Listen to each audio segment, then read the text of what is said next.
Pernah kebayang gak sih tiba-tiba bangun di zaman yang beda banget? Nah, kali ini kita bakal kupas tuntas episode pertama yang super rusuh dari Dream of Golden Years. Ceritanya tentang seorang wanita modern yang entah gimana caranya kelempar ke tahun 1983. Siap-siap ya, karena ini ceritanya langsung ngegas dari awal. Nah, kita langsung diajak masuk ke pikiran si tokoh utama. Kutipan ini tuh kayak ketenangan sebelum badai datang. Jadi suasana awalnya tuh reflektif banget. Tentang hidup yang kayaknya sempurna, tapi sebentar lagi bakal jungkir balik total. Ini udah kayak pertanda gitu, kalau dunia yang dia kenal bakal hancur lebur. Di sini kita lihat dia sebagai seorang profesional modern yang jago. Tapi dunianya mulai goyah. Gara-gara satu kontrak yang salah, dia dijadiin kambing hitam buat krisis besar di kantornya. Dan boom, seluruh karirnya hancur dalam sekejap. Peralihannya itu benar-benar cepat dan kasar. Dari yang tadinya lagi adu mulut sengit sama bosnya, tiba-tiba dunianya jadi gelap gulita. Ini petunjuk pertama kalau masalah kerjaannya yang modern ini bakal digantiin sama sesuatu yang jauh lebih gila. Dan gitu aja, dia melek di tempat dan waktu yang benar-benar asing. Gak ada waktu buat adaptasi, sama sekali. Dia langsung dilempar ke tengah-tengah situasi yang super panas dan penuh konflik. Dikelilingin sama muka-muka orang asing yang kelihatannya benci banget sama dia.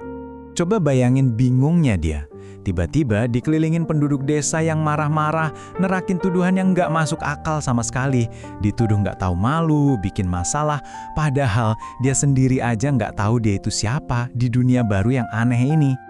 Dan rasa ngerinya memuncak pas dia lihat pantulan dirinya di air, dan yang dia lihat itu muka orang lain.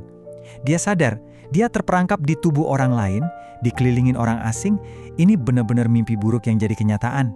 Terus, fakta yang paling mengejutkan muncul.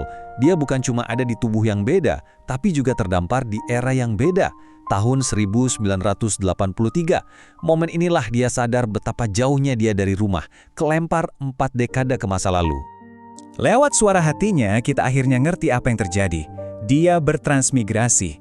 Jiwanya yang dari abad 21 sekarang ada di dalam tubuh seorang gadis muda bernama Xiaolan di masa lalu.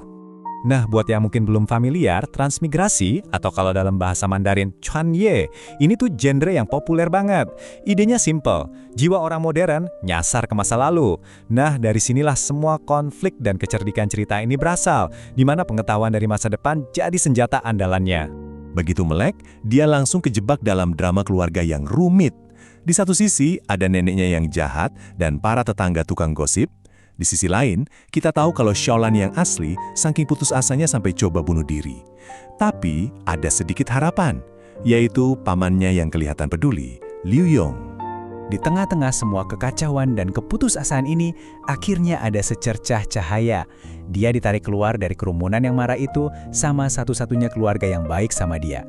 Ini kayak jangkar di tengah lautan kebencian. Ya, inilah satu-satunya tim pendukung dia di dunia baru ini. Keluarga pamannya ada Liu Yong yang protektif, bibinya yang super khawatir, dan sepupunya yang masih polos jadi tempat dia berlindung, ngasih dia makan, dan tempat buat istirahat. Momen ini nunjukin kontras yang luar biasa. Setelah dapat perlakuan kejam dari nenek dan penduduk desa, kebaikan sederhana dari keluarga pamannya cuma semangkuk mie hangat dan tempat tidur yang aman. Itu rasanya kayak kemewahan paling top di dunia, bener-bener penyelamat hidupnya. Oke, setelah tenaganya pulih, otaknya yang modern mulai bekerja. Dia nggak mau jadi korban. Dengan berani, dia mutusin buat ngadepin langsung keluarga toksiknya dan ngambil alih takdirnya sendiri. Jiwa Xiaolan yang lama mungkin udah nyerah, tapi jiwa yang baru ini, dia pejuang. Dan sekarang dia dihadapkan pada pilihan yang susah banget. Balik ke neraka di rumah neneknya dan terus-terusan menderita atau nekat pergi ke dunia luar, sendirian tanpa pegangan apa-apa. Kalau kalian di posisi dia, kira-kira bakal gimana? Nah, ini dia momen puncaknya. Dia balik lagi, tapi bukan buat memelas, melainkan buat cabut selamanya. Pas neneknya ngancam dia jawab dengan mantap. Tempat kayak neraka ini aku nggak akan pernah balik lagi.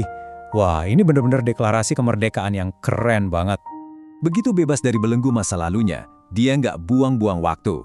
Dengan otak dari abad ke-21 sebagai senjatanya, dia langsung bikin rencana.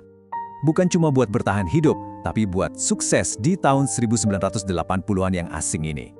Rencananya simple tapi cerdas banget. Dia lihat ada banyak telur bebek, sesuatu yang dianggap kurang berharga sama orang lain. Dia tahu pasarnya lebih besar di kota. Dan disinilah jeniusnya dia kelihatan. Dia pakai strategi marketing modern, kasih bonus biar orang mau beli. Sesuatu yang nggak pernah kepikiran di desa Tiongkok tahun 1983. Nah, slide ini nunjukin bedanya dengan jelas banget. Penjual lain cuma teriak-teriak bilang telur ayam lebih enak.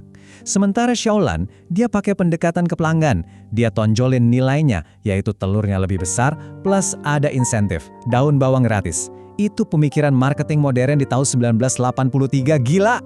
Dan berhasil. Dagangannya ludes terjual. Kemenangan kecil ini rasanya kayak kemenangan besar banget. Uang pertama yang dihasilin sendiri itu bukan cuma soal uang, tapi simbol kebebasan dan langkah pertama dia buat jadi mandiri. Buat ngerayain kesuksesannya, dia traktir diri sendiri semangkuk mie.